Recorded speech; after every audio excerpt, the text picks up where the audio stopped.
If we consider the darkness inert, God shone a light in the darkness, and the darkness perceiveth it not. God shone a light in the darkness, and the darkness not comprehendeth it.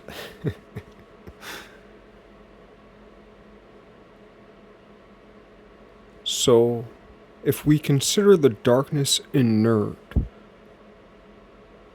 like how much light does it require to dispel the darkness? Just a pinprick of light, just a spark of light.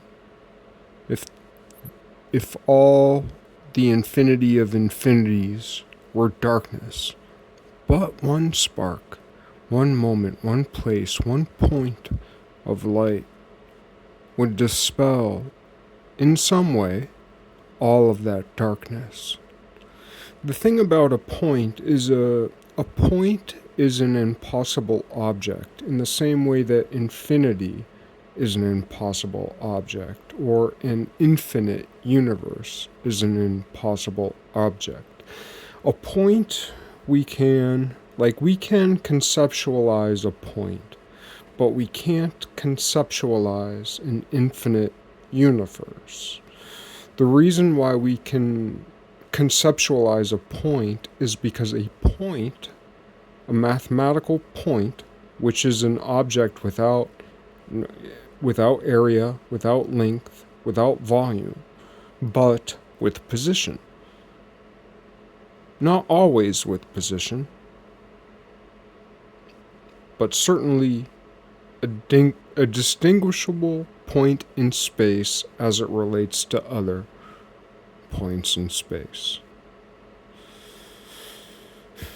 But a point is as impossible as an infinite universe. Yet, we can conceptualize a point while it is difficult to conceptualize an infinite universe, because there's no symbol for an infinite universe. Yet there is. That thing which we hold in our mind, which we conceive to be infinite, isn't infinite. It's everything we know. And it has a shape, and it's very, very big. And it cannot be counted by us. My shape of everything I know is a very big blob. And it's finite. There are things outside it. But even what I know is so big that at any one moment, I can't identify the wholeness of it. It is, I can understand it because it's everything I know. So I can go anywhere on it and know where I am.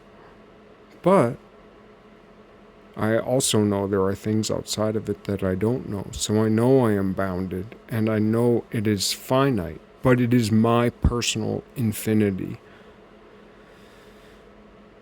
And because of Norman Wildberger of the University of North South Wales in Australia, because of him,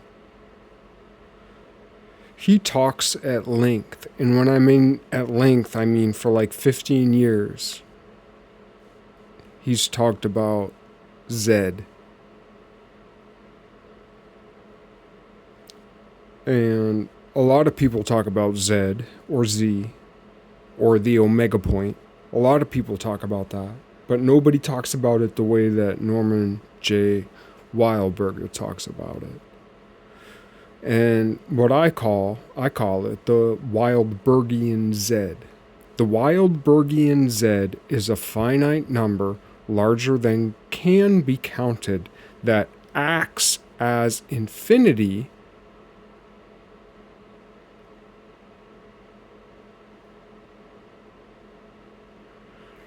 there's no difference between a number just slightly larger than we can count and infinity.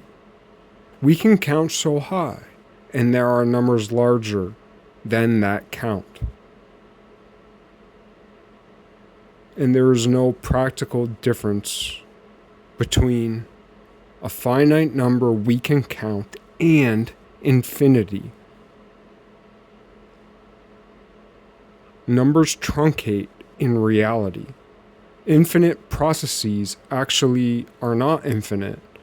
They simply calculate a little bit further than we can count before they collapse at a threshold of resolution. Numbers truncate in the practical world, physically, pragmatically, for real, rationally. Real numbers do not exist, but rational numbers reach toward real numbers, but at some point truncate at a horizon line of resolution. That might be the best way I've ever said it, I think. But one of the things I was saying is like if darkness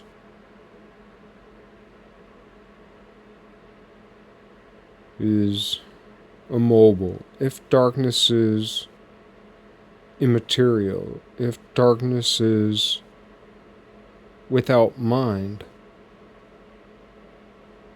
if darkness is inert. But what if darkness isn't inert? Because we think of like a light shining down upon a plane. I remember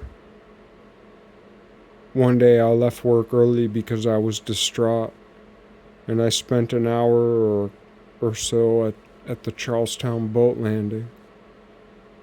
It was the middle of the winter, but it was a sunny day, so like my body was cold, but my eyes were burning.